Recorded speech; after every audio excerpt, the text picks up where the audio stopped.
네, 내년에는 확실히 리오프닝에 관심을 가져야 한다라는 시각이 많습니다. 그 안에서도 오늘 유통주에 대해서 자세히 살펴보겠습니다.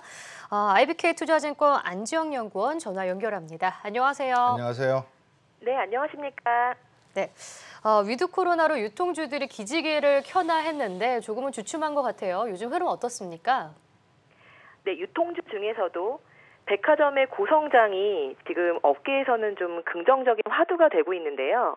그럼에도 불구하고 업종 모멘텀은 제한적인 상황입니다.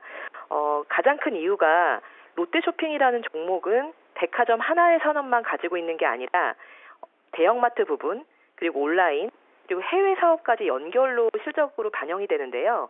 이 해외와 마트, 그리고 온라인 부분이 좀 적자가 확대되고 있기 때문에 종목으로서는 이 모멘텀을 좀 반영하지 못하고 있고요. 반면에 신세계와 현대백화점 역시 백화점에서는 뭐 3분기에 이어 4분기에도 계속해서 호조세를 보이고 있지만 문제는 100%로 면세점들이 연결 자회사로 들어옵니다. 바로 이제 오미크론의 확산으로 인해서 해외 여행이라든가 위드 코로나로 기대했던 부분들이 면세점 쪽에 이제 제약으로 다가오면서 아쉽게도 백화점 실적이 호실적을 나타냄에도 불구하고 업종으로서는 좀 좋은 반영을 하지 못하고 있는 상황입니다. 그렇다면 뭐 백화점 패션이 지금 위축되지는 않는다면 턴어라운드 시기를 언제쯤으로 봐야 될까요? 네, 지금 백화점이 명품이라든가 가전 뭐 이런 카테고리가 굉장히 작년에 이어서 올해도 좀 좋은 상황이었고요. 다만 최근에 와서 더 백화점의 성장률을 갖다가 좀 가시화하고 있는 부분은 지금 말씀 주신 것처럼 이제 패션에 대한 부분입니다. 패션이 특히 이번에 뭐 11월 이제 말부터 그다음에 12월 5일까지 있었던 백화점의 정기 세일에서도 30% 이상의 성장률을 보이면서 19년도 이제 코로나가 한참이었던 시기 대비로도 성장세를 좀 나타내고 있기 때문에 어느 정도 오미크론에 대한 좀 불확실성을 해소한다면은 다시 또 위드 코로나의 전개라든가 아니면 이제 해외에서 들어오는 입국자들에 대한 좀 제한이 어느 정도 완화되는 시점이라면은 백화점주에다가 면세점 업종의 턴어라운드가 더해지면서 내년 좀 상반기 연초 정도에는 이 오미크론의 방향 좀 해소에 따라서 반등이 가능하지 않을까 이렇게 전망하고 있습니다. 그렇군요. 자, 그럼 편의점주들의 흐름을 살펴보겠습니다. 사실 코로나에도 오히려 이제 큰 타격은 없을 수 있는 것으로 저희가 확인이 되는데 편의점들의 최근의 흐름은 어떻습니까? 편의점이 지금 오프라인 유통업계에서는요. 가장 유일하게 점포수가 순증하고 있는 채널이다 이렇게 보시면 됩니다. 특히 우리가 CU라고 알고 있는 BGF 리테일의 경우에는 2021년도 연간에도 아마 1000점 이상의 순증이 좀 예상이 되고 있는 상황이고요. GS25로 알고 있는 GS 리테일도 800점 이상의 순증이 예상이 됩니다. 그리고 이제 이마트 계열의 이마트24 역시도 700점 정도는 순증을 할 것으로 예상을 하고 있는데요. 다만 이 회사들을 보게 되면은 편의점 업황 자체는 3분기에 그래도 전년 대비로는 좀 성수기 효과를 좀 누렸고요. 4분기에는 사실은 이제 좀 편의점은 비수기라고 보셔야 되는데 위드 코로나 전개로 약간 좀 기대감을 갖다가 다시 요즘에 좀 이슈들을 좀 반영하고 있지만 특히 이 세 개의 편의점들 중에서는 BGF 리테일의 경우에는 계열사들을 갖다가 이제 기타 등등을 거느리지 않은 순수 편의점의 회사이기 때문에 나름대로 이제 실적은 안정적으로 좀 갈 것으로 예상이 되고요. 다만 GS 리테일의 경우에는 GS 홈쇼핑과 합병을 하게 되면서 이번 하반기에는 연결 실적으로의 이제 좀 플러스 요인, 마이너스 요인이 있습니다. 근데 GS 리테일의 경우에는 워낙에 이제 구조 조정들을 좀 많이 하고 호텔 사업이라든가 해외 부분이 있기 때문에 뭐 H&B, 랄라블라에 대한 구조 조정 이런 부분들을 좀 복합적으로 가지고 있어서 주가는 좀 이런 업황에 좀 확실한 턴어라운드가 아니라면 좀 레깅할 것으로 좀 그렇게 예상을 하고 있습니다. 네. 방금 설명 주신 내용을 듣다 보니까 이제 이커머스하고의 뭐 백화점 또는 편의점, 오프라인 쪽에서의 이제 경쟁 구도상에서 요즘 유명한 탤런트가 배우가 TV에 나와서 뭐 명품도 굳이 백화점 가서 살 필요 있냐? 뭐 이런 광고도 나오는 것 같던데 어떻습니까? 향후에 이런 오프라인과 온라인 간의 경쟁, 유통시장에 대한 전략, 유통주에 대한 전략 어떻게 생각하세요? 네, 저기 좋은 질문 주셨는데요. 유통주는 기본적으로 전통적으로 오프라인 기반으로 뭐 오랜 시간을 이제 이어져 왔다라고 한다면 그 유통업의 뭐 단계를 뭐 이제 1세대, 2세대, 3세대, 4세대 이제 요즘에 이렇게까지 얘기를 하고 있는데요. 뭐 1세대는 이제 초기에 뭐 모던 유통이 생겨났던 시기라고 한다면 2세대, 3세대는 이제 소비자로 좀 다가가게 되면 특히 이제 3세대가 온라인 커머스가 생겨난 시기라고 한다면 지금의 이 4세대는 모바일 중심의 온라인 쇼핑 이제 앱들이 전개가 되고 뭐 여기에 잘 아시는 것처럼 뭐 메타버스라든가 여러 가지 이제 기술적인 부분들이 유통업에 이제 이게 전가가 되고 있는데요. 이렇기 때문에 기반을 잃었던 오프라인 유통들이 얼마나 온라인으로 디지털 전환을 할 수 있느냐가 가장 화두라고 본다면 최근에 이런 이제 변화를 입증하듯이 온라인 업계에서는 이제 인수합병도 활발하고 그리고 또 내년에는 아마 이제 온라인 전문 회사들의 IPO도 좀 활발할 걸로 예상이 되고 있고요. 그래서 일단은 뭐 지금 또 최근에 온라인 소매업에서의 구매 전환율, 즉 우리가 소매를 이제 소비를 하는 부분에서 온라인을 사용하는 그 비율이 50%를 넘어가고 있기 때문에 아마 내년의 화두는 당연히 얼만큼 이런 전통적인 오프라인의 유통업체에서 또 신흥 온라인 전문 업체들까지 온라인에서의 고객들을 갖다가 잘 이제 트래픽을 끌고 갈 수 있고 성장하고 그다음에 또 이제 적자를 줄일 수 있느냐 이 부분이 내년에 좀 관건이 될 것 같습니다. 네. 그럼 시장은 지금 4분기 실적으로 또 관심을 모으고 있는데 4분기 실적 전망은 어떻습니까? 네, 4분기를 놓고 보면은 방금 말씀드린 것처럼 이제 오프라인의 뭐 백화점, 편의점, 뭐 전통적인 오프라인들은 여전히 전년 대비로 본다라면은 좀 베이스 효과가 좀 사라지는 부분이 있기 때문에 볼륨상에서는 좀 긍정적이지만 연결 계열사와 어떤 이제 좀 그 시너지가 나느냐가 실적 모멘텀을 좀 약간 끌어내리는 좀 아쉬운 부분이 있고요. 반면에 이제 이마트의 경우가 방금 말씀드렸던 전통적인 오프라인 회사가 온라인으로 전환되는 어떤 그런 변화를 잘 보여주고 있는 회사인데요. 이마트 역시도 4분기에는 스타컴이 이제 또 그 이마트가 이베이 코리아를 인수를 완료하다 보니까 스타컴과의 시너지를 위해서 아마 마케팅비를 좀 과거보다는 많이 집행할 걸로 예상돼서 네, 스타컴의 적자는 좀 커질 걸로 좀 우려가 되는데요.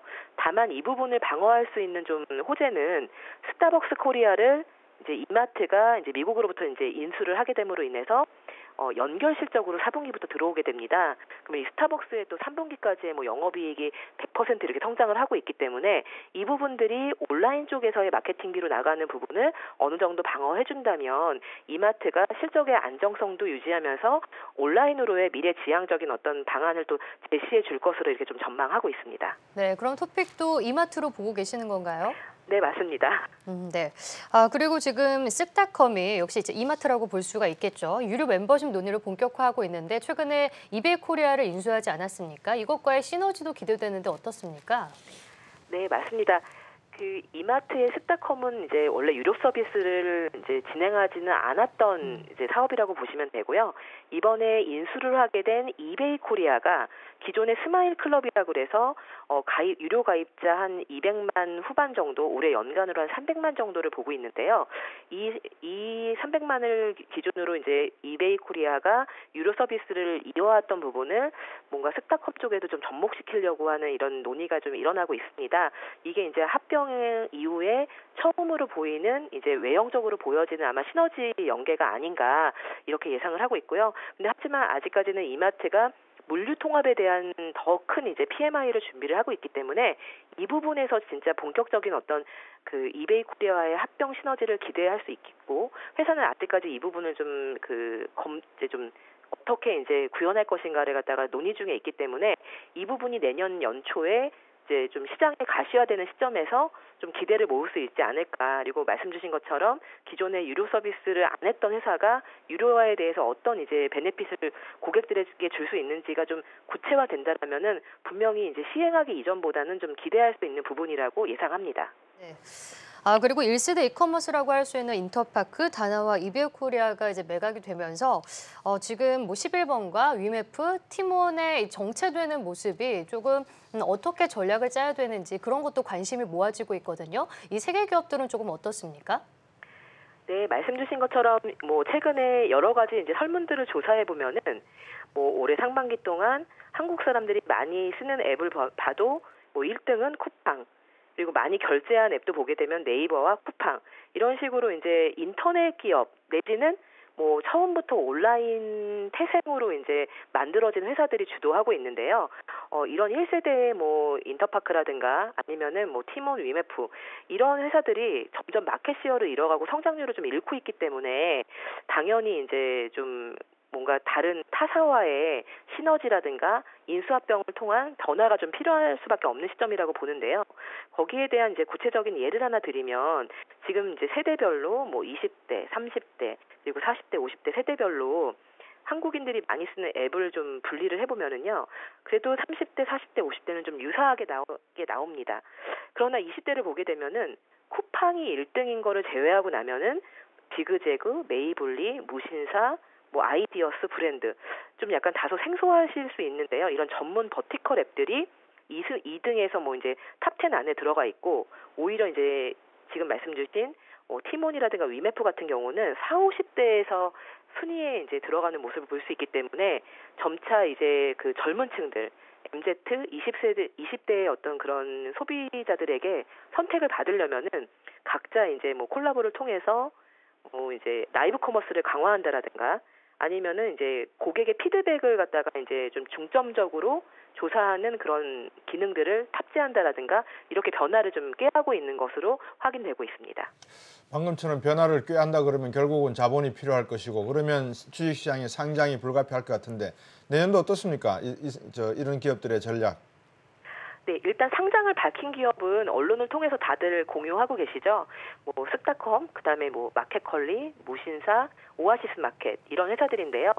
문제는 이들의 이제 밸류에이션이 그다음에 이제 약간 좀 색깔이 다르긴 하지만 올리브영 역시도 이제 프리 IPO를 한번 받은 적이 있습니다. 그러니까 상장하기 이전에 너무 그 가치 평가에 대해서 뭐 요즘은 심지어 이제 PSR이 아니라 그러니까 순매출액이 아닌 GMV 기준으로 간다라고 얘기가 나올 정도로 계속 밸류에이션이 좀 약간 올라가고 있는 분위기가 상장 이후에 매력도를 떨어뜨릴 수 있는 부담감을 더해주고 있기 때문에 이 부분에 대한 좀 그 고민이 필요한 것 같고요. 내년 상반기 등 하반기에 상장한다라고 했을 때 그 상장하는 시점에서의 주식시장의 분위기가 절대적으로 좀 큰 영향을 주지 않을까 이렇게 좀 사실 염려를 하고 있습니다. 네. 저도 사실 집에서 온라인으로 주문하고 보니까 편하더라고요. 굳이 백화점 나가서 쇼핑할 필요는 없을 것 같기도 한데 어떻습니까? 이제 내년도 유통주 뭐라 그럴까요? 전략 그리고 유망한 유통주 한번 뭐 말씀 주실 거 있으면 정리해 주시죠. 네, 뭐 지금까지 말씀드린 거에 대한 다시 한번 좀 강조라고 말씀드릴 수 있는데요. 이마트를 유통주의 탑픽으로 보고 있습니다. 이제 계속 말씀드렸던 것처럼 전통적인 오프라인 기업이 그래도 가장 큰 변화를 좀 구체적으로 진행을 하고 있기 때문에 이제 투자가들 역시도 이마트의 이런 변화들을 갖다가 예의주시하고 있고요.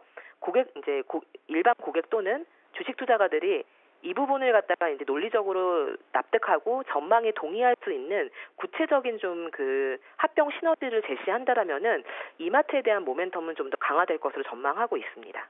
네, 지금까지 IBK 투자증권 안지영 연구원과 함께했습니다. 고맙습니다. 고맙습니다.